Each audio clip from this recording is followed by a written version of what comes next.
Shalom, Bapak Ibu Saudara yang dikasih Tuhan, jumpa lagi dalam Damai 2 Menit Menyiram Iman.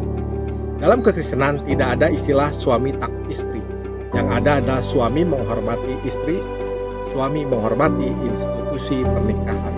Di dalam Efesus 5 ayat 25-27 di sana firman Tuhan mengatakan, "Hai suami, kasihilah istrimu sebagaimana Kristus telah mengasihi jemaat dan telah menyerahkan dirinya baginya, untuk menguduskannya sesudah ia menyucikannya dengan memandikannya dengan air dan firman, supaya dengan demikian ia menempatkan jemaat di hadapan dirinya dengan cemerlang, tanpa cacat atau kerut atau yang serupa dengan itu, tetapi supaya jemaat kudus dan tidak bercela."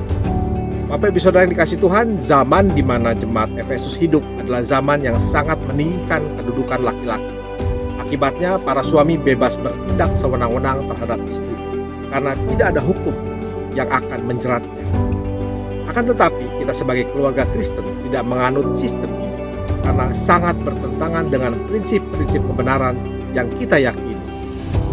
Untuk mengantisipasi keadaan ini, Rasul Paulus memberikan dasar hubungan bagi suami dan istri, yaitu yang pertama adalah suami sebagai teladan Kristus.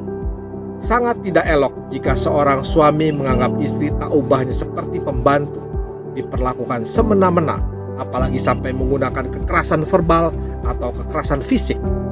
Dan yang kedua, karena suami ditunjuk sebagai kepala dalam rumah tangga, hubungan suami istri ini oleh Rasul Paulus dijadikan analogi untuk menjelaskan tentang hubungan Kristus dengan jemaat. Sebagai kepala, Kristus tidak bertindak sewenang-wenang terhadap tubuhnya, tetapi justru memelihara dan memberikan pertumbuhan hingga menjadi dewasa. Dan yang ketiga, suami sebagai kepala haruslah mengasihi istri. Oleh karenanya, kasihnya kepada mempelainya, Kristus rela mengorbankan dirinya.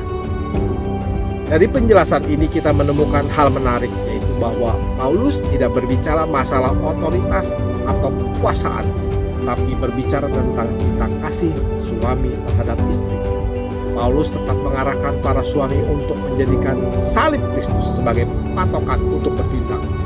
Oleh karena itu, jika setiap suami memperlakukan prinsip ini dalam rumah tangganya, dapat dipastikan bahwa tidak ada suami yang menindas istri, dan tidak ada istri yang tidak tunduk dan tidak hormat kepada suami, karena mereka saling memperlakukan dengan penuh kasih sayang dan hormat. Kiranya firman ini dapat meneguhkan dan menguatkan para suami sebagai wakil Kristus dalam setiap keluarga Kristen. Damai sejahtera menyertai saudara. Tuhan Yesus memberkati. Shalom.